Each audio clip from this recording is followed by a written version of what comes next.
एक सेकंड, अरुण सिंह है। अरुण सिंह, ये 15 वोट कौन से कम हुए हैं, कोई जानकारी मिल पा रही है? एक धड़ा कह रहा है कि शिवसेना के वोट कटे हैं और एक धड़ा कह रहा है कांग्रेस के वोट भी गए हैं।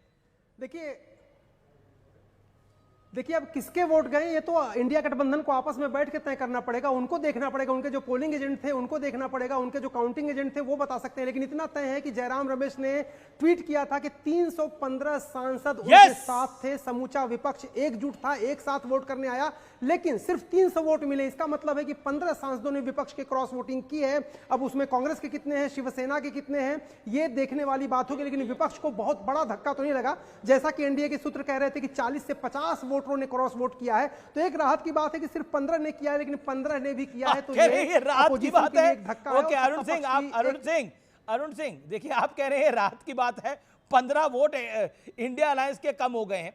मेरी जानकारी के मुताबिक, जो सोर्सेस के हवाले से है, शिवसेना का वोट गया है, कुछ कांग्रेस के सांसद गए हैं और 2 से 3 सांसद सपा के हो सकते हैं, वो कंफर्म नहीं है। लेकिन कांग्रेस के खेमे में डेंट लगा है और शिवसेना के खेमे शिवसेना के खेमे में श्योर शॉट डेंट लगा है। ये कांग्रेस के लिए सेटबैक है, इंडिया अलायंस के लिए सेटबैक है। एक सेकंड, अभय दुबे, मैं आपके पास आता हूं। अभय दुबे, मेरा पॉइंटेड सवाल है। अभी आनंद दुबे ने बोला कि सीखना चाहिए नरेंद्र मोदी से, कुछ भी क्रिटिसाइज करिए लेकिन मेहनत करना उनसे सीखिए, वेकेशन से राजनीति नहीं होती है। हम बिल्कुल नहीं सीखेंगे कि सीबीआई के माध्यम से वाईएसआर के 11 वोट आप कबाड़ लें। हम बिल्कुल सूत्रों के हवाले से आपके पास पक्की खबर है। हाँ? तो ये चुनाव की प्रक्रिया कैसे कम हुआ, की प्रक्रिया पर बहुत बड़ा। आप क्या कह रहे हैं, शिवसेना के सांसद डर गए? ये बता, इसका मतलब ये हुआ कि ये मतदान गुप्त नहीं था आपके अनुसार। अगर आप कह रहे हैं कि मेरे पास खबर है सूत्रों से, तो इसका अर्थ है कि ये प्रक्रिया आप जो कह रहे हैं उसके हिसाब से ये पारदर्शी प्रक्रिया नहीं थी। आप ये कहना चाहते हैं क्या? हम कह रहे हैं कि नैतिकता के नाते आपके 15 इंडिया अलायंस के 15 वोट कम आए हैं, आपको क्या लगता है? शिवसेना कह रही है हमारे वोट कम नहीं हुए, कांग्रेस और सपा के हुए होंगे कम। आपको क्या लगता है वो 15 वोट किसके कम हुए हैं इंडिया अलायंस में? भाई अगर ये आप जो सूचना दे रहे हैं अगर ये सही है तो अरे ये सूचना सबके सामने है सर। इस पर चर्चा करेंगे। 300 वोट पड़े आपके कैंडिडेट को, 315 जयराम रमेश ने बोला था, 15 वोट कम पड़े हैं। नहीं, जयराम रमेश जी ने कहा था कि 315 लोगों ने वोट किए हैं। सबसे बड़ा संकट जो सतीश जी कह रहे हैं, तो क्या मतलब है 315 ने वोट किया तो इंडिया अलायंस के लिए क्या होगा? बैसाखी पे काफी देर से रुको जी, देखिए जीत तो संख्या बल के आधार पर जीत सुनिश्चित थी एनडीए की, लेकिन अगर टीडीपी ने साथ नहीं दिया है तो ये सरकार पर गहरा संकट है। बिहार से नीतीश कुमार जी और टीडीपी, ये दोनों संकट इस सरकार काफी देर से। हाँ बोलिए शहजाद बोलिए। अमीश जी, पहले तो मुझे उम्मीद ही थी कि 10-15 मिनट के बाद ये वोट चोरी हो गया, ये गुप्त चुनाव नहीं था, ये चुनाव प्रक्रिया धांधलीपूर्ण थी, ये सारी चीजें आ जाएंगी, मुझे ये पूरी यकीन था। दूसरी बात सर, मैंने बीच में नहीं बोला, आपके मेरी बारी आई है, बहुत देर के बाद आई है। सार्वजनिक जानकारी, एक सेकंड शहजाद, अमीश जी कह रहे हैं सार्वजनिक जानकारी है, सामान्य जानकारी है। 452 वोट बीजेपी के एनडीए के कैंडिडेट को पड़े और 300 के वोट आपके कैंडिडेट को पड़े, 15 वोट कम गए हैं। सार्वजनिक तौर पे जानकारी है, कमाल की बात कर रहे हैं। आपके नेता क्लेम कर रहे थे 315 आ रहे हैं, 315 आ रहे हैं,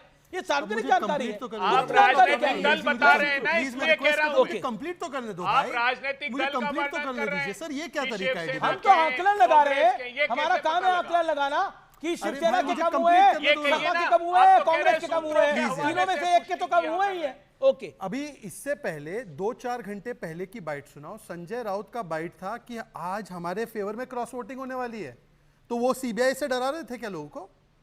और आज ये तमिल के व्यक्ति है, डीएमके ने क्या किया है उनको जाके पूछो ना, कांग्रेस के तमिलनाडु के सांसदों ने क्या किया जाके पूछो ना, शशि थरूर ने क्या है जाकर पूछो ना, उद्धव सेना ने भी पहले ही प्रशंसा की थी, महाराष्ट्र के पूर्व गवर्नर है, तो इनसे जाके पूछो ना। पर अपने आप में कोई गलती नहीं। अभी अभय दुबे को आनंद दुबे ने एक राय दी कि भाई मलेशिया नहीं, यहां पर रहकर काम करना है, तो क्या कहा? धिक्कारते हुए अभय दुबे ने आनंद दुबे को धिक्कार दिया, जैसे खड़गे जी किसानों को धिक्कारते हैं, और उन्होंने बोला हमको किसी से सीखने की जरूरत नहीं। तो आनंद दुबे जी देख लीजिए आपकी क्या स्थिति है अपने अलायंस में। आनंद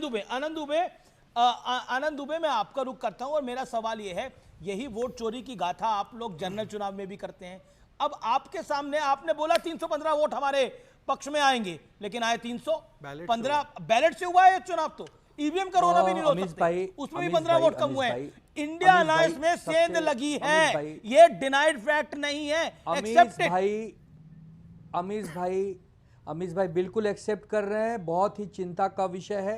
एक इस पर बहुत बड़ा चिंतन करने की आवश्यकता है कि कहाँ गलती हो गई, हम किसको अपने विश्वास में नहीं ले पाए। वो 315 अगर हमारे थे तो उसमें से 15 कौन लोग हैं जो एक प्रकार से हमारे विश्वास पे खरे नहीं उतरे और दूसरे खेमे में चले गए। चिंता का विषय है। इस पर अगर कोई वाद विवाद बढ़ाना चाह रहा है तो दुर्भाग्यपूर्ण है। हम ये कह रहे हैं कि भारतीय जनता पार्टी को हराना है तो भारतीय जनता पार्टी से इतना तो हमें सीखना होगा कि भाई हमें भी कुछ दांव पेच सीखने होंगे, हमें भी साम दाम दंड भेद की कला जाननी होगी। ये एक ऐसा युद्ध है कि युद्ध में तलवार भी नहीं पकड़ेंगे, शस्त्र भी नहीं पकड़ेंगे और सामने वाला विरोधक खुद ही मर जाएगा, उसे मारना होगा ना, यही तो युद्ध है। संजीव झा, पहले मैं आपसे ले लेता हूं, राधाकृष्णन जीते हैं, नए वाइस प्रेसिडेंट है, आपका रिएक्शन इसके ऊपर, और क्या आपको लगता है कि राहुल गांधी का टाइमिंग गलत था जो बार बार पॉइंट हो रहा है? देखिए, मैं शुभकामनाएं देता हूं और मुझे पूरा विश्वास है कि सदन की मर्यादा को कायम रखते हुए जो लोकतांत्रिक प्रक्रिया है उसको ठीक से चलाएंगे और एक एग्जाम्पल सेट करेंगे। लेकिन मेरी जो जानकारी है उसके अकॉर्डिंग 452 वोट इनको पड़े हैं, 300 वोट दूसरे को पड़े हैं और 15 वोट इनवैलिड हुआ है। तो अब ये आकलन तो बाद में ठीक से डिटेल्ड आकलन होगा, तो ऐसा भी नहीं है कि कोई एब्सेंट हुआ या कोई क्रॉस वोटिंग हुआ, इनवैलिड वोट कौन से हैं वो देखने पड़ेंगे। लेकिन मुझे ये लगता है कि अब जो इनका टेन्योर है उस टेन्योर में एक ऐसा मिसाल कायम करेंगे कि किस तरह से अच्छे से लोकतांत्रिक प्रक्रिया के तहत सदन चले, ताकि एक इनकी जो बचा हुए टेन्योर है वो अपने आप में एक मिसाल बने। जी, मैं रुक करता हूं आनंद दुबे। ओके, बिल्कुल सही बात है। आनंद, प्रधानमंत्री प्रहलाद जोशी के घर पहुंच रहे हैं, सीपी राधाकृष्णन को देंगे जीत की बधाई। प्रहलाद जोशी के घर पे ही है सीपी राधाकृष्णन, इस समय बड़ी जीत है। बीजेपी का खेमा और एनडीए का खेमा कह रहा है कि हम कह रहे थे हमारा नंबर अच्छा होगा और ऑपोजिशन का नंबर घट जाएगा। मैं अबे दुबे आपका रुख करता हूं। आनंद दुबे कह रहे हैं कि सीखना चाहिए था, सोचना चाहिए था, टाइमिंग गलत था राहुल जी का। इस पर जवाब, कृपया करके मणिपुर पे मत जाइए, कृपया करके महंगाई पे मत आइए अभी थोड़ी देर के लिए, इसी विषय पे रहिए। आप यही तो चाहते हैं कि प्रधानमंत्री जी डर के कारण ब्रिक्स की समिट ही अटेंड नहीं किया। वहां पर चीन के प्रमुख थे, रशिया के प्रमुख थे, हमारे प्रधानमंत्री नहीं थे। क्यों? क्योंकि अमेरिका का डर सताता है। विषय पे बोलिए ना। डरते नहीं है, एक बात बता दूं मैं आपको। सुन लीजिए ना, अब आप मत डरिए।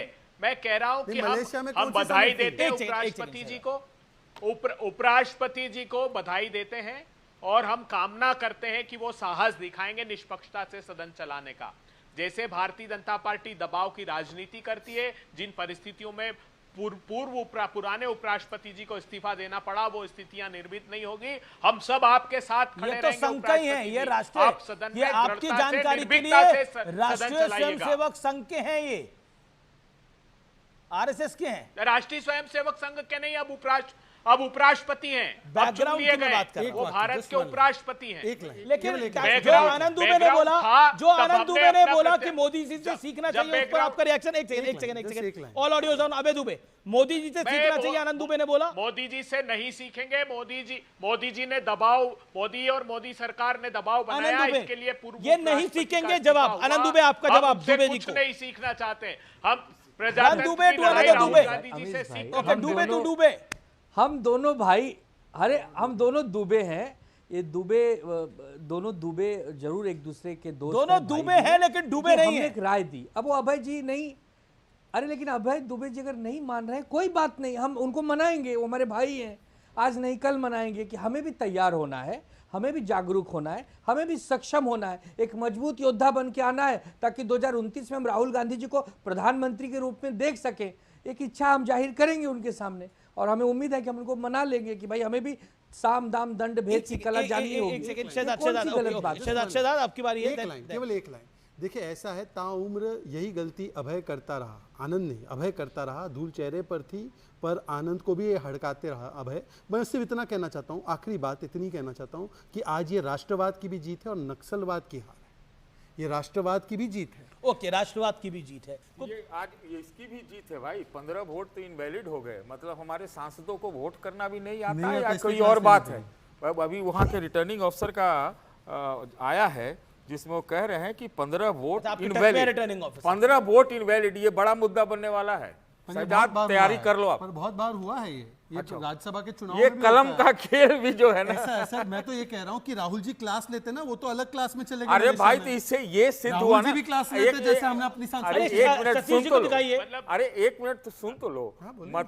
मतलब ये कि तो जो आप लोग गलत बता रहे थे जयराम रमेश, लगता है जिस तरह से आप बता रहे वही सही निकला कि 315 थे, 15 वोट इनवैलिड हो गए। कैसे बता सारे आपके नहीं, ये मतलब गजब है भाई। मैं भी मजाक में कह रहा हूँ, मैं भी मजाक में नहीं, कह रहा ऐसे पर ये सीरियस शो है सर, ये कपिल शर्मा का शो थोड़ी मजाक चल रहा है यहाँ पर। हूँ। नहीं मजाक, अरे तंज भी होता है, व्यंग भी होता है, कटाक्ष भी होता नहीं, है। कटाक्ष, 15 व्यंग, वोट नहीं, इनवैलिड, पर ये लेकिन बोला- ये तो सच्चाई है ना कि चार टीडीपी वाले नहीं आए। ओके, देखिए इसकी जानकारी अभी हमारे पास नहीं है। मेरे पास है, बता। कहाँ से? आपके पास है तो आप अरे दीजिए, मेरे दे पास रहे है, हैं। कहाँ से? कंफर्म अब हो जहां जाए। से है आपके यहाँ ही से होगा। मैं इस पे एक चीज कह दूं, 4 टीडीपी वाले ये बार-बार कह रहे हैं, आप बिल्कुल रूडी जी ने बीजेपी को ही वोट डाला है ना। सरकार पे कोई संकट नहीं है, हमको नहीं मालूम। सरकार पे कोई संकट नहीं है, डाला होगा सरकार बीजेपी। को बहुमत साबित करने में सरकार ग्रिप के नहीं चलता। तनाव को देखने की अपेक्षा कपिल शर्मा का शो अच्छा है। आप नहीं आपकी और आनंद जी की जुगलबंदी देख के ऐसे ही लग रहा है कॉमेडी में है। ऐसा नहीं लग रहा कि आप लोग को देश में इंटरेस्ट है, ऐसा लग रहा है आप लोग सरकार का जो कॉमेडी है, नहीं है। वो राहुल जी वहां पे स्तरहीन कॉमेडी टूरिज्म कर चल रहे रही है हैं वहाँ। और यहाँ पर जो है वहां पर आपकी पार्टी डूब रही है। चलिए, नहीं बिल्कुल, आप अपने कहीं ऐसा तो नहीं था ये अरे राजेश, साहब, ये देश का प्रजातंत्र वाइस प्रेसिडेंट डुबा का रहे हो इलेक्शन आप। चल रहा था और आप कपिल हमारी शर्मा शो पार्टी देखने इसके में लिए व्यस्त लड़ थे, रही है। 15 वोट इनवैलिड हो गए, जो भी हुआ। ओके, आप बोलिए। ये भी कॉमेडी ऑफ एरर है। देखिए ओके। एक वाक्य सिर्फ इतना है कि ये सीरियस वर्सेस नॉन सीरियस भी है कि बताइए, एक हम लोग को आश्वस्त था कि हम लोग को 415 420 आएंगे, फिर भी 2-2 दिन की कार्यशाला चली। 437 था। एक सेकंड। चलिए 37 भी माने तो 15 ज्यादा आई, इनके तो 325 थे, 325 के 25 कहां अरे गए? आप देखिए, आप हमसे सुनिए पार्टी ना, लाइन पे बहस करिएगा तो हम बताएंगे सर, मैं कि आपसे एक नहीं कर रहा एक नहीं आप मुझे सुनिए, इंटरप्ट कर रहे हैं ना, फिर मुझे पूरी बात आप ही तो आपका सब कितना इंटरप्ट सम्मान करते रहते हैं। मैंने नहीं सुनिए किया। ना, मैं मेरी कह रहा बारी हूं, आए, एक लाइन एक- बोल एक- दीजिए। बोलिए, आप वरिष्ठ एक हैं, लाइन बोलिए। बोल बोलिए, दीजिए। 10 सेकंड आपकी ये स्थिति थी कि आपको टीडीपी का इतना डर था कि जो आदमी पर इतने दाग हैं, जिसके लिए आप बिल लाने जा रहे हैं, उसके 11 लोगों का सपोर्ट आप ले रहे हैं भाई। अब मैं बात रखूं अपनी। रखिए ना भाई। आपने एक तेलुगु कैंडिडेट दिया, तेलुगु के नाम पर आप ना बीआरएस को ले पाए, बीआरएस ने तो एब्सटेन किया, क्यों? सुन ले, वही तो मैं सर जानना मेरी चाहता बात हूं। सुनिए ना भाई। वाईएसआरसीपी को हमने थोड़ी बोला, उन्होंने सामने से ऑफर किया। सुन लीजिए आप मेरी बात। मैं तो आपसे कह रहा हूं, बाकी सब तो छोड़ दीजिए, जो आपके 325 कंफर्म थे वो कंफर्म तो करवा देते हैं। आपको तो वोट करना भी आता है। इसका कारण ये है, सर सुन लीजिए, राहुल गांधी जी टाइम से ना जनता की उनको परवाह है, इसीलिए वो पंजाब और हिमाचल की जनता के साथ भी नहीं थे, ना उनको पार्टी की चिंता है, ना उनको संविधान की चिंता है। ये संविधान कहने वाले अशोक स्तंभ को क्या किया गया? एक शब्द बोला, तारिक अनवर ने आकर डिफेंड किया है। बड़ी खबर अब इसने कंफर्म हो इस्तीफा गया है, दिया। विपक्ष के 15 सांसदों ने क्रॉस वोटिंग करी है। सूत्रों के बारे से बड़ी खबर, क्रॉस वोटिंग की खबर आई है।